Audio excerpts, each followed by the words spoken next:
আজকের এই ভিডিওতে এক্সপায়ারি অফ প্যানেল নিয়ে তোমাদের সাথে কিছু কথা ডিসকাস করব। দেখো, আজকে ভিডিওটা একটু মন দিয়ে শোনো। আমি আজ থেকে তোমরা একটু রিমাইন্ড করে দেখো, 2-3 মাস আগে থেকে বলেছিলাম যে এক্সপায়ারি অফ প্যানেল কিন্তু টেন্টেডের সমান। অর্থাৎ এক্সপায়ারি অফ প্যানেল কিন্তু অ্যাকচুয়ালি টেন্টেড। আমি যখন এটা বলেছিলাম যে এক্সপায়ারি অফ প্যানেলটা টেন্টেড, সেখানে অনেকে অনেক মন্তব্য আমাকে করেছিলেন এবং ইভেন আমাকে অনেকে গালিগালাজ করেছে।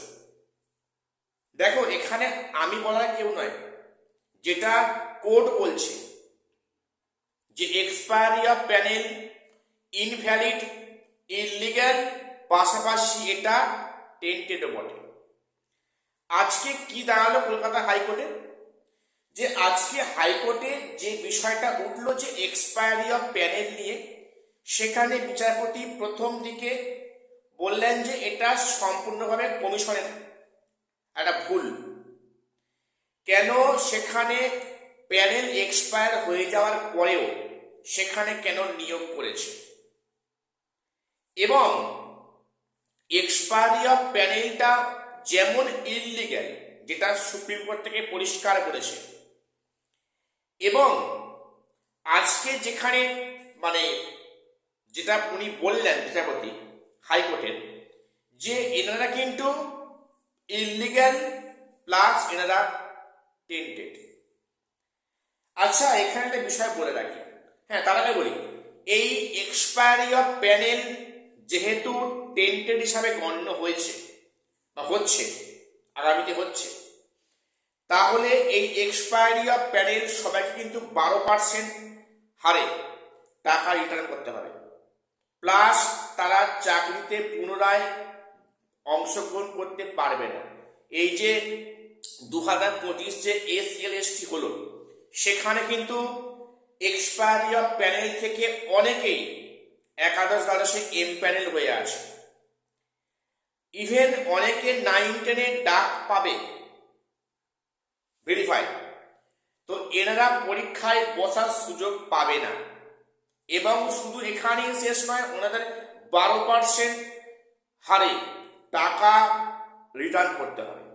এটা হিসাব পরিষ্কার, এ বিষয়ে কোনো সন্দেহ নেই। হয়তো আমার কথাটা সেদিন তোমরা মানতে পারোনি, না পারাটা স্বাভাবিক। কেন বললাম স্বাভাবিক, এবার আসল কাজে করে আসে। দেখো, এক্সপায়ারি অফ প্যানেলটা যেটা সরকার করেছে কি, যেটা কমিশন করেছে কি, ইচ্ছাকৃত কারণে প্যানেল এক্সপায়ার হয়ে যাওয়ার পরেও অনেকে নিয়োগ করেছে। তার মধ্যে কিছু ফ্রেশ ক্যান্ডিডেট রয়েছে, তাদের কিন্তু কোনো দোষ নেই, তারা টাকা দিয়ে চাকরি পায়নি, এবং সেই ফাঁকে ফাঁকে অসংখ্য টেন্টেড ঢুকিয়েছে। এখানেই সমস্যা। এটা কেন কমিশন করেছে, যে আগামীতে যাতে করে যদি এটা ধরা পড়ে যায়, তাহলে ওই যোগ্যদের সঙ্গে যে টেন্টেডদের মিশিয়ে দেওয়া হয়েছে, সেক্ষেত্রে আলাদা করতে পারবে না, এবং সেক্ষেত্রে চাকরি হয়তো বাতিলও হবে না, এমনটাই ভেবেছিল কমিশন। কিন্তু হলো কি, কারা বলিপাটা হলো, যারা অরিজিনালি টাকা না দিয়ে এক্সপায়ারি অফ প্যানেলে নিজের যোগ্যতায় চাকরি পেয়েছে। দোষ তো তাদের নয়। ইভেন আমার প্রায় খুবই কাছের নিকট বন্ধুস্থানীয় প্রায় একাধিক জন আছে, তারা এক্সপায়ারি অফ প্যানেলে কিন্তু চাকরি পেয়েছিল 2016-তে। আমি হলফ করে বলতে পারি, তারা টাকা দিয়ে চাকরি পায়নি, তারা যোগ্য, তাদের এক্সপায়ারি অফ প্যানেলের নিয়োগ করা হয়েছে। আচ্ছা, দোষ তো এদের ছিল না, তাহলে সেই দোষের শাস্তি কেন এনাদের ঘাড়ে চাপবে, এটাই প্রশ্ন। এরকম অনেকে আছে, অসংখ্য আছে। সামান্য বলা ভুল, টেন্টেডদের চক্করে পড়ে এরা যোগ্যরা কিন্তু সেখানে 12% হার সুদে টাকা ফেরত, এবং তারা এই 2025 প্রক্রিয়াতে অংশগ্রহণ করতে পারবে না। এটা পরিষ্কার। আমি এ নিয়ে একটা ভিডিও তোমাদের দেব, যে কমিশনের এই যে এত বিলম্বিত লয়ে কেন কাজ হচ্ছে, 9-10 কেন ডাকছে না, কাউন্সেলিং কেন ধীর প্রক্রিয়ায় হচ্ছে, ইভেন কাউন্সেলিং এর যে প্রথম ফেজে মানে প্রথম যে পার্টে যে কটা সাবজেক্ট দেখেছে সে কটা কিন্তু মানে সাবজেক্ট বার্সটা কিন্তু মানে মেজর সাথে নয়, ঠিক আছে, অ্যাকাউন্টেন্সি, অ্যানথ্রোপোলজি এগুলো দেখেছে, সেখানে জিওগ্রাফি, হিস্ট্রি, বেঙ্গলি, ইংলিশ ডাকা হয়নি। এর মূলেও কিছু কারণ আছে, আমি এ নিয়ে ভিডিওতে পরে আসবো।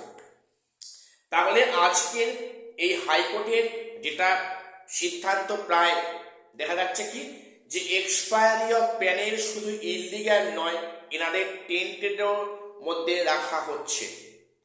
তাহলে এবার কি হিসেব মিলছে যে ফ্রেশার্সদের কিছু হলেও চাকরিতে ঢুকবে, বা একাদশ দ্বাদশ যারা ওয়েটিং এ আছে সেকেন্ড কাউন্সেলিং হবে, অবশ্যই হবে।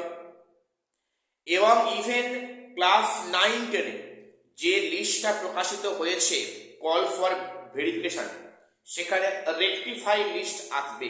আমি কিন্তু এই কথাটা বলে আসছি আজ থেকে প্রায় 1 মাস আগে থেকে, ঠিক আছে, দেখে নিও, এটা কিন্তু হবে। 9-10 যে লিস্টটা প্রকাশিত হয়েছে সেটা রেকটিফাই লিস্ট প্রকাশিত অবশ্যই হবে, সেই মোতাবেক কিন্তু ভেরিফাই কাজ হবে। এবং একাদশ দ্বাদশের ওয়েটিং থেকে প্রচুর যোগ্যরা চাকরি পাচ্ছে, এবারে পাবে, এমনটাই পরিস্থিতি তৈরি হচ্ছে। প্রত্যেককে চ্যানেলটা সাবস্ক্রাইব করে রাখবে এসএসসি এবং পিএসসি গুরুত্বপূর্ণ আপডেট পাওয়ার জন্য। আর শেষ করলাম, দেখা হচ্ছে পরে কোনো ভিডিওতে।